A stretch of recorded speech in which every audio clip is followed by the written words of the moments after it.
জাতীয় সংসদ নির্বাচনের তফসিল ঘোষণায় অনেকে ভারাক্রান্ত হলেও স্বাগত জানাতে বাধ্য হয়েছে বলে মন্তব্য করেছেন বিএনপির স্থায়ী কমিটির সদস্য সালাউদ্দিন আহমেদ। শুক্রবার এক কর্মশালার উদ্বোধনী অনুষ্ঠানে তিনি বলেন, ২৪-এর অভ্যুত্থানকে ফলপ্রসূ করতেই গণতান্ত্রিক উত্তরণের জন্যই এই তফসিল, আর নিষিদ্ধ আওয়ামী লীগের ভোট টানার জন্য তাদের বিপক্ষে অনেক দল কথা বলছে না বলেও মন্তব্য করেন সালাউদ্দিন। শফিকুল হকের প্রতিবেদন।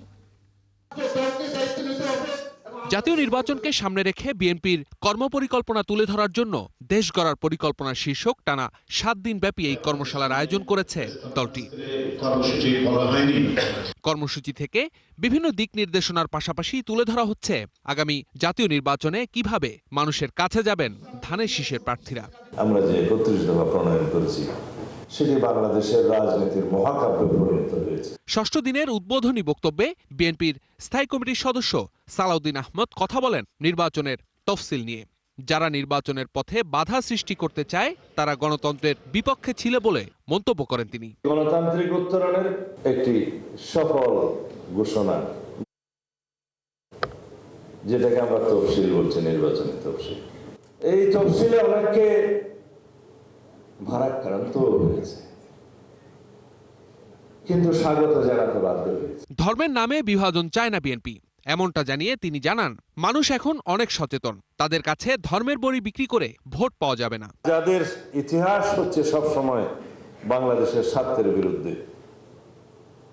যাদের ইতিহাস হচ্ছে 1947 থেকে 1971 পর্যন্ত বাংলাদেশের স্বাধীনতার বিপক্ষে, তাদের কথাও আমাদেরকে বলতে হবে। বাংলাদেশের জনগণ অনেক সচেতন, এখন আর ধর্মের বিড়ি বিক্রি করে বাংলাদেশের জনগণের সামনে ভোট চাওয়া যাবে না। সালাউদ্দিন আরো জানান, গণতন্ত্রের বিকল্প নাম বিএনপি, আর জনগণের মুক্তির মার্কা ধানের শীষ। গণতন্ত্রের বিকল্প নাম বিএনপি। তখন জনগণ বুঝবে বাংলাদেশের মুক্তির সনদ, মুক্তির মার্কা। শফিকুল হক, ৭১, ঢাকা। বিএনপি চেয়ারপারসন বেগম খালেদা জিয়া সুস্থ হলেই দেশ স্বাভাবিক অবস্থায় ফিরবে বলে মন্তব্য করেছেন দলটির ভাইস চেয়ারম্যান শামসুজ্জামান দুদু। শুক্রবার সকালে জাতীয় প্রেস ক্লাবে জাতীয়তাবাদী নবীন দল আয়োজিত বেগম খালেদা জিয়ার সুস্থতা ও দীর্ঘায়ু কামনায় মিলাদ ও দোয়া মাহফিল অনুষ্ঠানে একথা বলেন তিনি। শামসুজ্জামান দুদু আরও বলেন, জনগণের চারপাশে শত্রু রয়েছে, এদের হাত থেকে একমাত্র রক্ষা করতে পারে শহীদ প্রেসিডেন্ট জিয়াউর রহমানের উত্তরসূরিরা।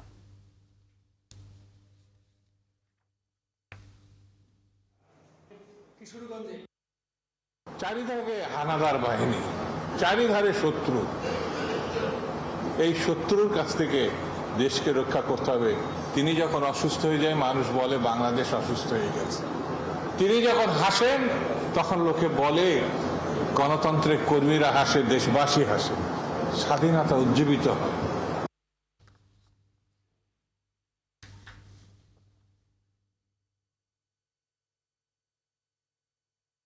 চাকরি বিধিমালা বাস্তবায়ন না হওয়ায় পূর্ব ঘোষিত কর্মসূচি অনুযায়ী আজ থেকে মেট্রো রেল চলাচল সহ সব ধরনের কার্যক্রম বন্ধ রাখার ঘোষণা দিয়েছেন কর্মকর্তা কর্মচারীরা।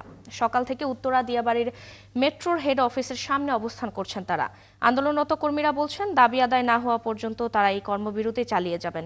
২০১৩ সালে ডিএমটিসিএল প্রতিষ্ঠার পর প্রতিষ্ঠানটি ৯০০ জনের বেশি নিয়মিত কর্মকর্তা কর্মচারীর জন্য কোনো স্বতন্ত্র চাকরি বিধিমালা প্রণয়ন করা হয়নি।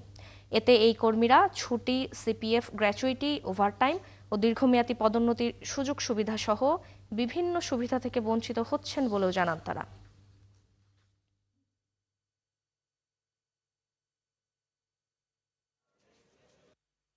আমরা দীর্ঘদিন আন্দোলনের পরেও এখন আমরা কর্মবিরতি অর্থাৎ মেট্রো রেল বন্ধ করতে বাধ্য হয়েছি। তাও উনি কেন দিচ্ছেন না সেটা আমরা এখনো অস্পষ্ট বা আমরা এখনো জানি না। আমরা এই অবস্থানে আজকে আসতে বাধ্য হয়েছি। আমাদেরকে বাধ্য করেছে কে? কর্তৃপক্ষ। সার্ভিস রুলটা কেন দিচ্ছে না এই বিষয়ে তারা সঠিক ব্যাখ্যা দিতে পারবে। তো আমাদের দাবি এখন পর্যন্ত বাস্তবায়ন হয়নি। আমরা প্রেস রিলিজের মাধ্যমে আমরা আগে থেকে বলে দিয়েছি যে যতক্ষণ আমরা পর্যন্ত আমাদের এই দাবি বাস্তবায়ন না হবে, সার্ভিস রুল আমরা না পাবো, ততক্ষণ পর্যন্ত কোনো অপারেশন চলবে না। আমরা মেট্রো অপারেশন করবো না। ৬০ কর্মদিবস দেওয়ার পরেও আজকে ৯ মাস হয়ে গেছে। কি জন্য যে আমাদের প্রতিষ্ঠান আমাদের এই দাবি নিয়ে এই ডিলে করছে আমরা বুঝতে পারছি না। দর্শক, আন্দোলনরত মেট্রো রেল কর্মচারীদের আজকের কর্মসূচি নিয়ে বিস্তারিত জানতে আমরা যুক্ত হব সহকর্মী জুলিয়া তানহার সাথে। তানহা, আন্দোলনরত মেট্রো রেল কর্মচারীরা কি বলছেন, সবশেষ অবস্থা কি জানাবেন, এবং মেট্রো রেল কর্তৃপক্ষের পক্ষ থেকে তাদেরকে কোনো ধরনের আশ্বাস দেওয়া হয়েছে কিনা, এবং তারা সবশেষ কি বলছেন? ফারজানা, আপনাকে ধন্যবাদ। আপনি যেমনটি বলছিলেন যে চাকরি বিধিমালা বাস্তবায়ন না হওয়ায় যে মেট্রো রেলের কর্মকর্তা কর্মচারীদের একটি অংশ কিন্তু বেশ কিছুদিন ধরেই এখানে আন্দোলন করে যাচ্ছেন, এবং আজকে শুক্রবার সকাল থেকেও কিন্তু উত্তরা দিয়াবাড়ির যে মেট্রোর হেড অফিস আছে সেখানে কিন্তু সকালবেলা থেকেই তারা অবস্থান কর্মসূচি পালন করছেন, এবং একই সাথে গতকালকে তারা যেটি বলেছেন তাদের দাবি যদি মানা না হয় তাহলে কিন্তু আজকে থেকে মেট্রো সকল ধরনের কার্যক্রম বন্ধ থাকবে, এবং মেট্রো রেল চলাচলও বন্ধ রাখার কথা তারা বলেছেন। এবং গতকালকে ডিএমটিসিএল কর্তৃপক্ষ থেকে যেটি বলা হয়েছে, তারা বলছেন মেট্রোর সব কার্যক্রম স্বাভাবিকভাবেই চলবে। এই অবস্থা থেকেই আজকে সকাল থেকে কিন্তু তারা অবস্থান কর্মসূচি পালন করে যাচ্ছেন, এবং বেলা 2টার কিছু আগে মেট্রোর যে এমডি ফারুক আহমেদ তিনি কিন্তু এসেছেন আন্দোলনরত কর্মকর্তা কর্মচারীদের সাথে কথা বলতে। আমরা যদি একটু তার সাথে কথা বলতে চাই, দীর্ঘদিন ধরেই তারা আসলে আন্দোলন চালিয়ে যাচ্ছেন, এবং তাদের দাবিগুলো আসলে কেন মানা হচ্ছে না, সংকটটা আসলে কোথায়, আর সমাধানে এত বিলম্ব কেন হচ্ছে? Thank you. ওদের দাবি মানা হচ্ছে না, এটা ঠিক না। দাবি মানা হচ্ছে, প্রসেসটা একটু সময় নিচ্ছে। তো আমরা এখন প্রায় শেষ পর্যায়ে আছি। আমরা শেষ করার জন্য আগামী 18 তারিখ একটা বিশেষ বিধিমালার জন্য একটা বিশেষ বোর্ড মিটিং ডেকেছি, এবং ওই বোর্ড মিটিংয়ে যাতে আমরা এটা সুস্থ সমাধান করতে পারি ওই প্রচেষ্টা চালানো হচ্ছে। তো এটা আগে ডিলে হয়েছে কিছুটা, আর আমাদের জন্য যেটা কালকে রাত্রে আমার সাথে কথা হয়েছে সবার যারা ছিল উপরে, যে আমাদের দরকার যত তাড়াতাড়ি বোর্ড মিটিং এবং বোর্ডের নোটিশটা দেখাইতে বলছে। তো আমরা সকালবেলার ভিতরে এগুলি সমস্ত কিছু করে আমরা রেডি করেছি যাতে বোর্ড মিটিং 18 তারিখ হয়, এবং সব বোর্ড মেম্বারদের আমরা কনভিন্স করতে চাচ্ছি যে এটা যত তাড়াতাড়ি সম্ভব 18 তারিখের ভিতরে যাতে আমরা ওটা অ্যাপ্রুভ করার চেষ্টা করি। কর্মকর্তা কর্মচারীরা কিন্তু বলেছেন যে এরকম বোর্ড মিটিং আগেও অনেকবার হয়েছে, এবং সেখান থেকেও আসলে এরকম আশ্বাস দেওয়া হয়েছে, এবং অনতিবিলম্বে এই দাবি দেওয়া তাদের মেনে নেওয়া হবে, কিন্তু তারা আসলে বোর্ড মিটিং এর ওপর বিশ্বাস রাখতে পারছেন না কেন? না, এটা ঠিকই যে বোর্ড মিটিং তো রেগুলার ব্যাপার, এটা কোনো কোম্পানি থাকলে বোর্ড মিটিং হবেই। তো বিধিবিধান নিয়ে কথা হয়েছে কয়েকবার, এবং এটা পর্যালোচনা হয়েছে, এটা প্রায় শেষ পর্যায়ে আছে।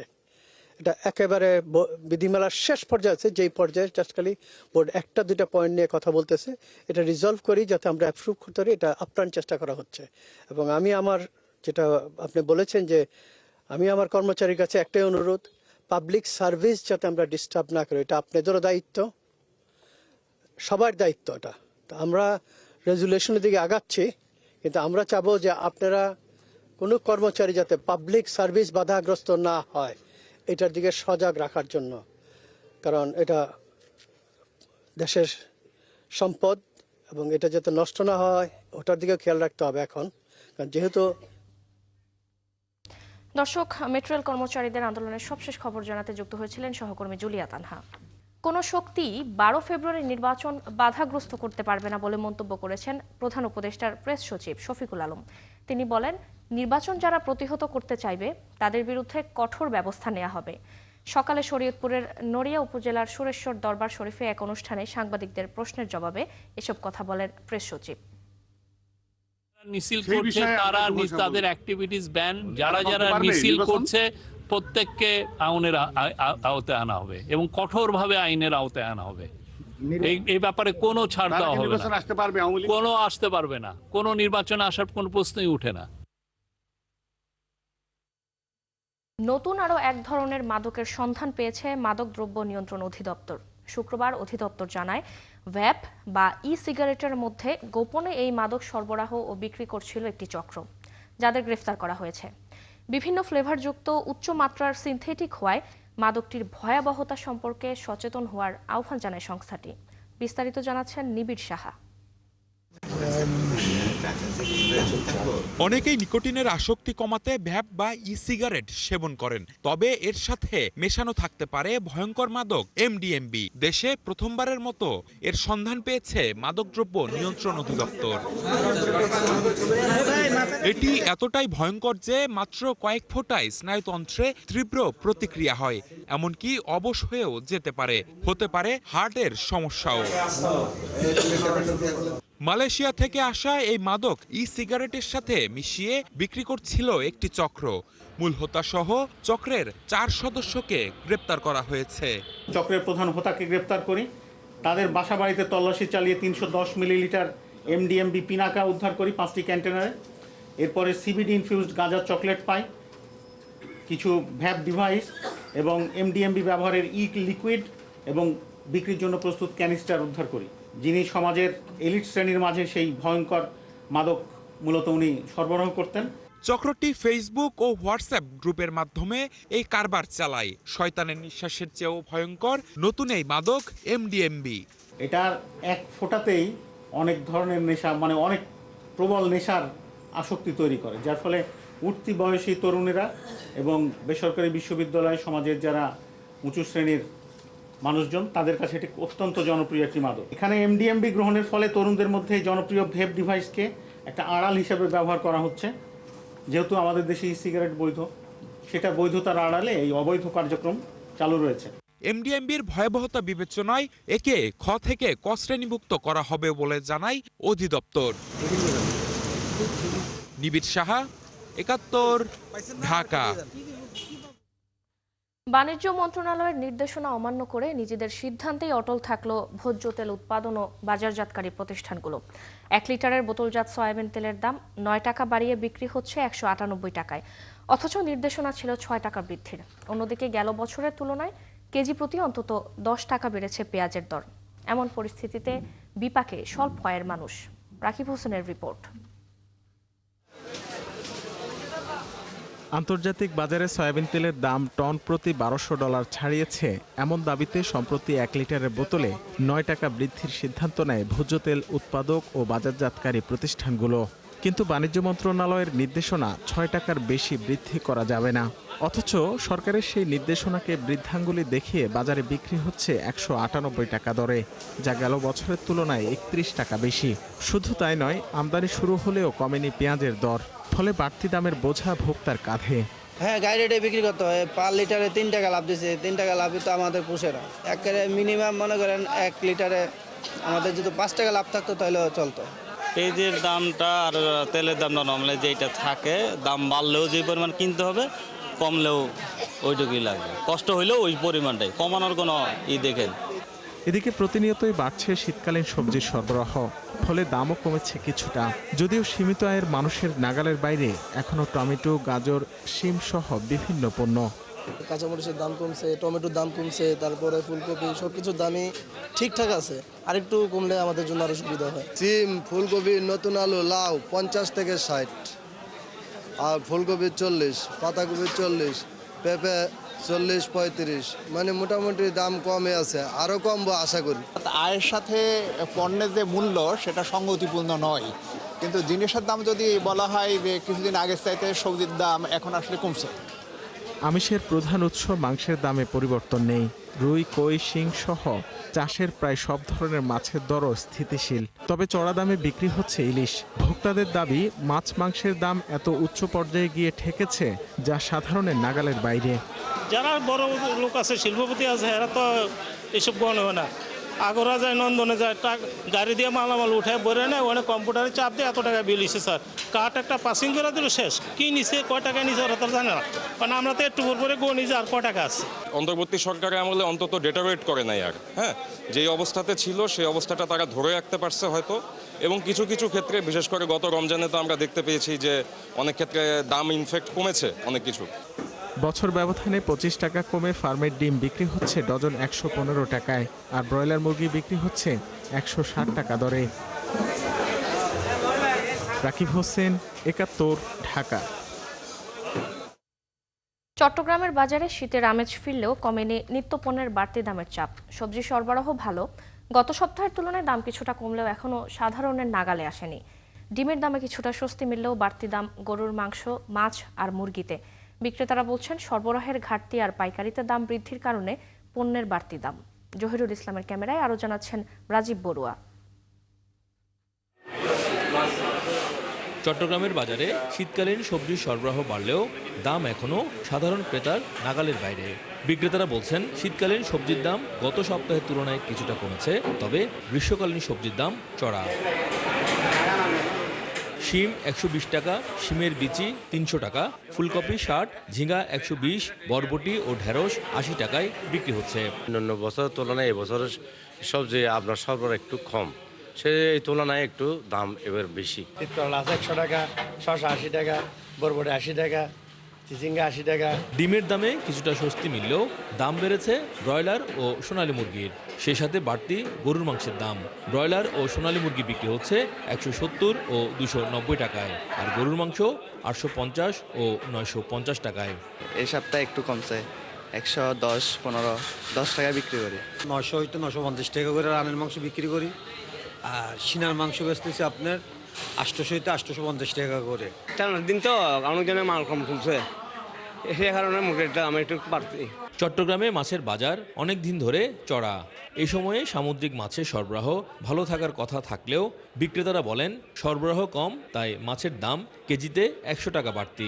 আগে যেরকম মাছটা পড়তো বেশি, ওরকম মাছ নেই, মাছ খুব কম, সেই জন্য দামটা একটু বেশি। লোকাল মাছও একটু কম, পুষ্করণী মাছ, সাগরের মাছ একটু বেশি আছে, থাকলেও দামটা কমে নেই। পেঁয়াজ, আদা ও রসুনের দাম কিছুটা কমলেও বাড়তি রয়েছে ডালের দাম। বিক্রেতারা বলছেন ডালের দাম কেজি প্রতি 3 থেকে 4 টাকা বাড়তি রয়েছে। দাদা তো মনে হয় 140-45 টাকা বিক্রি করছি, এই সপ্তাহে তো অনেক কমে গেছে না। চালের দাম এত বাড়ানো, চালের দাম তো এখন নতুন চালুতে তো সবার মোটামুটি আগে যে রেট ছিল এখনো সেই রেটই আছে, কিন্তু ডালের দামটা একটু একটু বাড়তেছে 2-1 টাকা করে। বাজারে কার্যকর মনিটরিং না থাকায় সবকিছুর উপরেই প্রভাব পড়ছে বলে অভিযোগ ভোক্তাদের। তারা বলছেন সরকারি তদারকি বাড়ানো না হলে বাজার পরিস্থিতি নিয়ন্ত্রণে আনা কঠিন। যে কোনো জিনিস আপনি রাস্তাঘাটে যে কোনো জিনিস কিনতে যান, দাম বেশি, আয়ের উৎস কম। যারা মনিটরিং করে তাদেরকে তো উদ্যোগ নিতে হবে যে কিভাবে মনিটরিংটা বাড়ানো যায়। কার্যকর তদারকি আর মূল্য নিয়ন্ত্রণ ব্যবস্থা জোরদার হলে কিছুটা স্বস্তি ফিরতে পারে বাজারে, এমনটাই প্রত্যাশা সাধারণ মানুষের। রাজীব বড়ুয়া, ৭১, চট্টগ্রাম। মেয়াদ থাকতেই রাজস্ব নীতি ও ব্যবস্থাপনা বিভাগের কার্যক্রম শুরু করতে চায় অন্তর্বর্তী সরকার। এরই আনা হয়েছে আইনি সংশোধন। রুলস অব বিজনেস পরিবর্তনের কাজও চূড়ান্ত পর্যায়ে। সেই সাথে জনবল কাঠামোর একটি প্রস্তাবও অর্থ মন্ত্রণালয়ে পাঠিয়েছে এনবিআর। বিশেষজ্ঞরা বলছেন 2 বিভাগের কার্যক্রম শুরু করা গেলে গতি আসবে রাজস্ব আদায়ে। মইনুল হাসানের প্রতিবেদন। রাজস্ব খাতে উন্নয়ন ও আদায় বাড়াতে গেল মে মাসে এনবিআরকে আলাদা করে রাজস্ব নীতি ও ব্যবস্থাপনা অধ্যাদেশ জারি করে সরকার, কিন্তু স্বার্থ রক্ষা না হওয়ার অজুহাতে এর বিরুদ্ধে আন্দোলনে নামেন এনবিআরের কর্মকর্তা কর্মচারীরা। এমন বাস্তবতায় সংশোধনী এনে 1 সেপ্টেম্বর জারি করা হয় রাজস্ব নীতি ও রাজস্ব ব্যবস্থাপনা অধ্যাদেশ 2025। সে অনুযায়ী 2 বিভাগের সচিব সহ যাবতীয় নিয়োগের ক্ষেত্রে গুরুত্ব দেওয়া হয়েছে সংশ্লিষ্ট কাজে অভিজ্ঞদের বিষয়ে। তথ্য বলছে নিজেদের মেয়াদেই 2 বিভাগের কার্যক্রম পরিচালনা শুরু করতে চায় অন্তর্বর্তী সরকার। এজন্য আনা হয়েছে আইনি সংশোধন, পাশাপাশি চূড়ান্ত পর্যায়ে রুলস অব বিজনেসে পরিবর্তনের কাজও। এরই মধ্যে জনবল কাঠামোর একটি প্রস্তাবনা পাঠিয়েছে এনবিআর। সে অনুযায়ী রাজস্ব নীতি বিভাগে বিদ্যমান জনবল 117 থেকে বাড়িয়ে 287 করার কথা বলা হয়েছে। থাকছে গবেষণা ও উন্নয়ন নামে একটি অনুবিভাগও, যার প্রধান হিসেবে নিয়োগ দেওয়ার সুপারিশ করা হয়েছে একজন অভিজ্ঞ ব্যক্তিকে। এগুলো যে প্রপোজ দেওয়া হয়েছে it's a step in that right direction, but এখানে আরও অনেক কাজ বাকি আছে। যেমন ট্যাক্স পলিসিতে আপনার ইন্টারন্যাশনাল এক্সপার্টদের আনতে হবে। কেন আমাদের ট্যাক্স টু জিডিপি রেশিও 6.5%, যেটা দিয়ে এখন আর সরকার বেতন, ভর্তুকি এবং ইন্টারেস্ট দিতেই পারছে না। নীতির পাশাপাশি 28% জনবল বাড়ানোর প্রস্তাব করা হয়েছে রাজস্ব ব্যবস্থাপনা বিভাগের জন্য। এছাড়া হার্ডওয়্যার ইঞ্জিনিয়ার, পরিসংখ্যান অনুসন্ধায়ক, ড্রাফটসম্যান, টার্মিনাল অপারেটর, ডিএমও সহ বেশ কিছু পদ বিলুপ্তির সুপারিশ করা হয় প্রস্তাবনায়। এছাড়া গুরুত্ব দেওয়া হয়েছে রাজস্ব আদায়ের পরিধি বাড়ানো ও কর ফাঁকি বন্ধের। সেন্ট্রাল ব্যাংক ইন্ডিপেন্ডেন্স এবং রাজস্ব খাতের যেই ইস্যুগুলা, এগুলাকে বোল্ড পলিটিক্যাল লিডারশিপ দিতে হবে, তাহলে একটা পজিটিভ আসে। একটা আইন বা একটা অর্গানোগ্রাম করলেই যে হবে তা না, but it's a step in the right direction. জানতে চাইলে এনবিআর চেয়ারম্যান বলেন, রাজস্ব নীতি ও ব্যবস্থাপনা বিভাগ বাস্তবায়নের জন্য আইনি প্রক্রিয়া প্রায় শেষ। অ্যালোকেশন অব বিজনেস ও রুলস অব বিজনেসে পরিবর্তন প্রায় চূড়ান্ত। অর্গানোগ্রামের কাজও এগিয়েছে অনেক দূর। এখন আমলাতান্ত্রিক প্রক্রিয়া বাকি, যা করার কাজ চলছে জোরে সোরে। এনবিআরের অনুমোদিত জনবল 615 জন, বর্তমানে কর্মরত আছেন 338 জন। মইনুল হাসান, ৭১, ঢাকা। আগামী ফেব্রুয়ারিতে জাতীয় নির্বাচন অনুষ্ঠিত হতে যাচ্ছে এমন সম্ভাবনায় আলোচনায় সরব পুরো দেশ। নির্বাচনী আমেজ বইছে কিশোরগঞ্জ জেলায়। এই নির্বাচনে নির্বাচিত সরকার চায় জেলার নারী ভোটাররা। তবে নির্বাচনী পরিবেশ নিয়ে শঙ্কা প্রকাশ করেছেন তারা। নতুন ভোটাররা বলছেন অনুকূল পরিবেশ পেলে ভোট কেন্দ্রে যেতে চান। সেই সাথে ভোটারদের প্রত্যাশা এবারের সরকার হবে নারী বান্ধব। সালেক হোসেন রনির তথ্য ছবিতে প্রতিবেদন। হাওর, বাওন ও সমতল ভূমির বৈচিত্র্যময় ভূপ্রকৃতির বিস্তীর্ণ জনপদ কিশোরগঞ্জ। ১৩টি উপজেলা নিয়ে গঠিত এই জেলায় সংসদীয় আসন রয়েছে ৬টি। আসন্ন নির্বাচনকে ঘিরে আলোচনায় সরব এই জেলার গ্রাম থেকে শহর। রাজনৈতিক অস্থিরতা ও অনিশ্চয়তার মাঝে এখানকার তরুণ প্রজন্ম এখন আগামীর বাংলাদেশের স্বপ্ন দেখছে নির্বাচনের মাধ্যমে। শিক্ষা প্রতিষ্ঠান থেকে শুরু করে রাস্তাঘাট সবখানেই চলছে আলোচনা কি হতে চলেছে আগামী নির্বাচনকে ঘিরে। কিশোরগঞ্জের শিক্ষার্থীরা বলছেন কেবল একটি নির্বাচিত সরকারই পারে দেশের স্থিতিশীলতা ও উন্নয়নের নিশ্চয়তা দিতে। আর আগামী ফেব্রুয়ারিতে নির্বাচন হলে দেশ ও জনগণের মঙ্গল হবে, এমনটাই মনে করছেন বেশিরভাগ শিক্ষার্থী। এই নির্বাচনে সব দল যেন সুষ্ঠুভাবে অংশগ্রহণ করতে পারে এবং নারীরা যেন নিরাপদে ভোট কেন্দ্র গিয়ে তাদের ভোটটা দিতে পারে, এটাই হচ্ছে আমার চাওয়া। ভোট যেন চুরি না হয়, মূল কথা আমরা সেটাই চাচ্ছি। সুষ্ঠুভাবে নির্বাচনের মাধ্যমে একজন ভালো সচেতন সরকার নির্বাচন হোক। দেশে দেখা গেছে যে এখানে মারামারি হচ্ছে, এখানে মেয়েদেরকে ধর্ষণ করা হচ্ছে, অনেক দুর্নীতি হচ্ছে। আমাদের নিজেদের অধিকার আছে, আমরা সামনে যারা প্রার্থী তাদেরকে নিজেদের ইচ্ছা মতো নিজেদের অধিকার অনুযায়ী ভোট দিয়ে তাদের নির্বাচন করবো। কাউকে ভয় না পেয়ে যাতে আমরা নিজেদের মতো ভোট কেন্দ্র উপস্থিত হয়ে যোগ্য প্রার্থীকে ভোট দিতে পারি এবং আমাদের পরবর্তী ভবিষ্যৎ প্রজন্ম যাতে ভালোভাবে ভোট দিতে পারে। জেলার নারীরা ভাবছেন নির্বাচন নিয়ে নতুন কিছু। তাদের ভাবনায় উঠে এসেছে যৌক্তিক দাবি পূরণের কথা। বেশিরভাগ নারী ভোটার জোর দিচ্ছেন শিক্ষার মান উন্নয়ন, নারীদের জন্য কর্মসংস্থান তৈরি এবং স্বাস্থ্য খাতের উপর। মেডিকেল কলেজ আছে কিন্তু উন্নত চিকিৎসা ব্যবস্থা নেই। আমরা এমন একজন সরকার চাই যিনি আমাদের চিকিৎসা সেবা নিশ্চিত করবে। আসলে আমরা এইরকম সরকার চাচ্ছি যে সরকার আমাদেরকে স্বাস্থ্য, শিক্ষা এবং নারীদের অধিকার আর অধিকার যাতে নিশ্চিত করে আর কি, এরকম সরকার চাই। যে সরকার নারীদের উদ্যোগে ভালো কাজ করতে পারে, নারীদের চাকরির বিষয়ে বিভিন্ন ধরনের নারীদের উন্নতি করতে পারে, আমরা এই সরকার হিসেবে আমরা গ্রহণ করতে, আমরা এই সরকার চাই। অনেকে আবার মনে করছেন যে কোনো নির্বাচনে নারীদের অংশগ্রহণ বাড়ানো প্রয়োজন, আর এটি করতে হলে নারী ভোটারদের নিরাপত্তা নিশ্চিত করতে হবে। নারীরা এখন যথেষ্ট সচেতন, তারা চায় তারা তাদের যোগ্য প্রার্থী নির্বাচন করুক, তাই তারা এখন নিজের ভোট নিজেই দিতে চায় এবং ভোট কেন্দ্রে গিয়ে নিরাপত্তার সহিত ভোট দিয়ে তাদের যোগ্য প্রার্থীকে তারা নির্বাচিত করতে চায়। আমরা নারীরা আমাদের অধিকার আদায় করতে চাই। আমরা ভোট কেন্দ্রে নিরপেক্ষভাবে, সুন্দরভাবে, সুস্থভাবে যাতে আমাদের নিরাপত্তা থাকে সেইভাবে আমরা ভোট দিতে চাই। কিশোরগঞ্জে এবার ভোট দেবেন 25,33,681 জন ভোটার, যার মধ্যে নারী ভোটার রয়েছেন 12,40,259 জন। মনিরা কাজুরি, ৭১। বিএনপি, এনসিপি কিংবা গণ অধিকার পরিষদ কোনো দলেই যোগ দিচ্ছেন না আসিফ মাহমুদ সজীব ভুঁইয়া। ঢাকা 10 আসন থেকে স্বতন্ত্র নির্বাচনের ঘোষণা দিয়েছেন তিনি। শুক্রবার সকালে এক ভিডিও বার্তায় এই ঘোষণা দেন। এ সময় গণভোটে হ্যাঁর পক্ষে ভোট চান আসিফ মাহমুদ সজীব ভুঁইয়া। এদিকে তার স্বতন্ত্র নির্বাচন করার ঘোষণায় স্বাগত জানিয়েছে এনসিপি। মোহন ইসলামের প্রতিবেদন। তফসিলের আগের দিন সরকার থেকে পদত্যাগ করেন উপদেষ্টা আসিফ মাহমুদ সজীব ভুঁইয়া ও মাহফুজ আলম, যা কার্যকর হয় তফসিল ঘোষণার পরে। পদ ছাড়ার বেশ আগে থেকেই আসিফকে নিয়ে শোনা যাচ্ছিল নানা গুঞ্জন, কখনো এনসিপি থেকে, কখনো গণ অধিকার পরিষদে, কখনো বা বিএনপিতে যোগ দেওয়ার তথ্য আসছিল। তবে সব আলোচনা শেষ টানলেন আসিফ মাহমুদ নিজেই। শুক্রবার এক ভিডিও বার্তায় জানান কোনো দলেই যোগ দিচ্ছেন না তিনি। ঢাকা 10 থেকে ভোট করবেন স্বতন্ত্র প্রার্থী হিসাবে। আসন্ন ত্রয়োদশ জাতীয় সংসদ নির্বাচনে আমি ধানমন্ডি, কলাবাগান, হাজারীবাগ, নিউ মার্কেট এবং কামরাঙ্গীরচরের একাংশ নিয়ে গঠিত ঢাকা 10 সংসদীয় আসনে স্বতন্ত্র প্রার্থী হিসেবে দাঁড়াচ্ছি। অন্য রাজনৈতিক দলের মতো কর্মী বা টাকা না থাকলেও নির্বাচনে অংশ নিয়ে জনগণের জন্য কাজ করার কথা বলেন তিনি। এ সময় গণভোটে হার পক্ষেও ভোট চান। বড় কোনো রাজনৈতিক দলের পৃষ্ঠপোষকতা, অসংখ্য নিবেদিত কর্মী, প্রচলিত ব্যবস্থায় প্রয়োজনীয় অর্থ কোনোটাই আমার নেই। আপনাদের সহযোগিতা, সমর্থনই আমার একমাত্র অবলম্বন এবং আমার দায়বদ্ধতাও থাকবে শুধুমাত্র আপনাদের প্রতি। আমি শুধু সংসদ সদস্য পদপ্রার্থী নই, গণভোটেরও প্রার্থী। এতগুলো প্রাণের বিনিময়ে দেশ সংস্কারের যে সুযোগ এসেছে তা বাস্তবায়নে গণভোটে হ্যাঁ ভোট দিন। এদিকে তার স্বতন্ত্র নির্বাচন করার বিষয়টি ইতিবাচকভাবেই দেখছে এনসিপি। দলটির নেতা মনিরা শারমিন একাত্তরকে জানান, তাদের চাওয়া থাকলেও আসিফ যেহেতু স্বতন্ত্র থেকে নির্বাচন করছে, তারা সেই বিষয়টিকে সাধুবাদ জানায়। তারা নিজেদের রাজনৈতিক ক্যারিয়ার কিরকম করে দেখতে চান, কিভাবে শুরু করতে চান, এই সিদ্ধান্ত তো তাদের নিজেদেরই নিতে হবে। তবে এনসিপির পক্ষ থেকে আমরা সবসময় তাদের প্রতি শুভকামনা। যদিও আরেক উপদেষ্টা মাহফুজ আলম কি করবেন তা এখনো স্পষ্ট করেননি এনসিপি বা মাহফুজ। মোহন ইসলাম, একাত্তর, ঢাকা।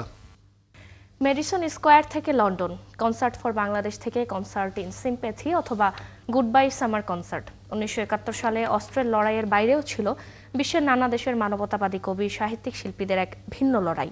অ্যালেন গিনেসবার্গের কবিতা কিংবা অ্যাদ্রে মালোরোর বিবৃতি বাঙালি ও বাংলাদেশের পক্ষে শুধু অকুণ্ঠ সমর্থনই নয়, গুরুত্বপূর্ণ ভূমিকা রেখেছিল জনমত তৈরিতে।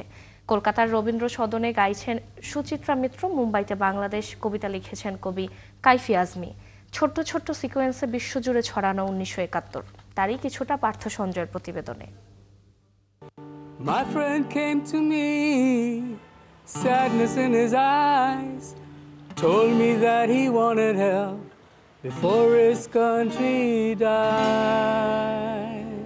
My friend came to me, my friend হচ্ছে Ravi Shankar, sadness in his eyes, চোখে দুঃখ, told me that he wanted help before his country dies. Bangladesh, Bangladesh. এই কনসার্টই হতো না যদি পণ্ডিত রবিশঙ্কর ও জর্জ হ্যারিসন বন্ধু না হতেন। এইটা তো কোনোভাবে হতো না যদি রবিশঙ্কর জর্জ হ্যারিসন বন্ধু না হতো। বিটলসদের সাথে এই রবিশঙ্কর এবং ইন্ডিয়ান মিস্টিসিজম, যোগা, এইটার কিন্তু 1960s, mid-60s শুরু হয় এবং বিটলসরা কিন্তু মহারিষি যোগীর আশ্রমে কয়েক মাস কাটায় ইন্ডিয়াতে। সেখান থেকেই কিন্তু আসল বন্ধুত্ব ছিল রবিশঙ্কর আর জর্জ হ্যারিসনের মধ্যে। পণ্ডিত রবিশঙ্করের বাংলা ধুনে যার শুরু, জর্জ হ্যারিসনের বাংলাদেশে যার সমাপ্তি। মাঝে মঞ্চ মাতালেন Ringo Starr, Eric Clapton, Leon Russell, Billy প্রেস্টনরা। শেষ মুহূর্তে এলেন বব ডিলান। 1971-এর 1 আগস্ট নিউ ইয়র্কের মেডিসন স্কোয়ারে সেতার আর গিটারে সুর নয়, ভেসে এসেছিল কোনো অজানা শরণার্থী শিবির থেকে যেন শিশুর কান্না। থমকে যাওয়া গিটার যেন বাংলাদেশের হৃদয়। গিটার থামিয়ে জর্জ হ্যারিসন বলে উঠলেন, বাংলাদেশের মানুষকে মুক্তি দিন। সেই কনসার্টের গেট ফি থেকে আয় হয়েছিল $2.5 লক্ষ মার্কিন। তারপর তার একটা ডাবল এলপি অ্যালবাম বের করলো, আর তার পিছনে ওই বুকলেটের পিছনে একটা চেকের ছবি ছিল, চেক। সেই চেকটা যে তারা যে কত $250,000 ইউনিসেফকে পাঠিয়েছে, ওই চেকের ছবিটা। বিশ্ববিবেককে জাগিয়ে তোলা রবিশঙ্কর জর্জ হ্যারিসনের উদ্যোগের বেশ আগে এপ্রিলে লন্ডন কাঁপিয়েছিল প্রবাসী বাঙালি নারীদের শাড়ি পরা মিছিল। ঢাকায় পাকিস্তানি বাহিনীর গণহত্যার খবরে লন্ডনের রাস্তায় নেমে এসেছিল প্রায় 200 বাঙালি নারী শিশুদের নিয়ে। আর সেপ্টেম্বরের 18 তারিখে ফরাসি সাহিত্যিক অদ্রে মালরো তো সংবাদ মাধ্যমে বিবৃতি দিয়েই বলেছিলেন, বাংলাদেশের পক্ষে যুদ্ধে একটি ট্যাঙ্ক বাহিনীর নেতৃত্ব দেবেন তিনি। তার এই কথা নিছক কথা ছিল না। 70 বছর বয়সে আন্তর্জাতিক ব্রিগেড গঠনের জন্য কাজও শুরু করেছিলেন তিনি। তখনকার যুবক বার্নার্ড হেনরি লেভি, তিনি তখন আন্দ্রে মালের সঙ্গে দেখা করলেন এবং বললেন যে ঠিক আছে, আর কেউ না হোক আমি যাব যুদ্ধে। তিনি এসে কিন্তু এই সাতক্ষীরা সীমান্ত অতিক্রম করে তিনি একটা মুক্তিযুদ্ধ দলের সঙ্গে তিনি যুক্ত হয়েছিলেন। বাংলাদেশের মুক্তি সংগ্রামের পক্ষে তহবিল সংগ্রহের লক্ষ্যে ওভাল ক্রিকেট স্টেডিয়ামে হয়েছিল গুড বাই সামার কনসার্ট। লন্ডনের একটি থিয়েটার হলে অনুষ্ঠিত হয়েছিল কনসার্ট ইন সিম্প্যাথি। এবং সেখানে কিন্তু যারা ভয়েস দিলেন তাদের মধ্যে ছিলেন গ্লেন্ডা জ্যাকসন, অস্কার পেয়েছেন তিনি। সেখানে ভারতীয় শিল্পীরাও ছিলেন, রুমা গুহ ঠাকুর ছিলেন। বিট প্রজন্মের কবি অ্যালেন গিনেসবার্গ লিখলেন September on Jessore road. September on Jessore রোডে যে যশোর রোডের তিনি যে বর্ণনা দিয়েছেন, সেটার কিন্তু আবার একটা অসাধারণ বলা যায় যে ফটোগ্রাফিক ইমেজ আছে রঘু রায়ের ছবিতে। কাইফি আজমি লিখতেন বাংলাদেশ। আর কলকাতায় মুক্তির গানে, মুক্তির মিছিলে কে ছিল না? রবীন্দ্র সদনে যে এই 3 দিন ব্যাপী যে অনুষ্ঠান হয়েছে, বাংলাদেশের শিল্পীরা সেখানে, পশ্চিম বাংলার শিল্পীরা সেখানে, সুচিত্রা মিত্র, দেবব্রত থেকে শুরু করে কে না সেখানে অংশগ্রহণ করেছে। তাতেই সারা পৃথিবী জেনেছিল স্বাধীনভাবে বাঁচার জন্য মানুষ মরছে, লড়ছে বাংলাদেশ। পার্থ সঞ্জয়, 71, ঢাকা। দর্শক, চলছে সংবাদ সংযোগ। সরাসরি সংবাদ অনুষ্ঠান দেখতে চোখ রাখুন 71 ফেসবুক পেজে এবং সাবস্ক্রাইব করুন 71 ইউটিউব চ্যানেল। 71 সাথেই থাকুন।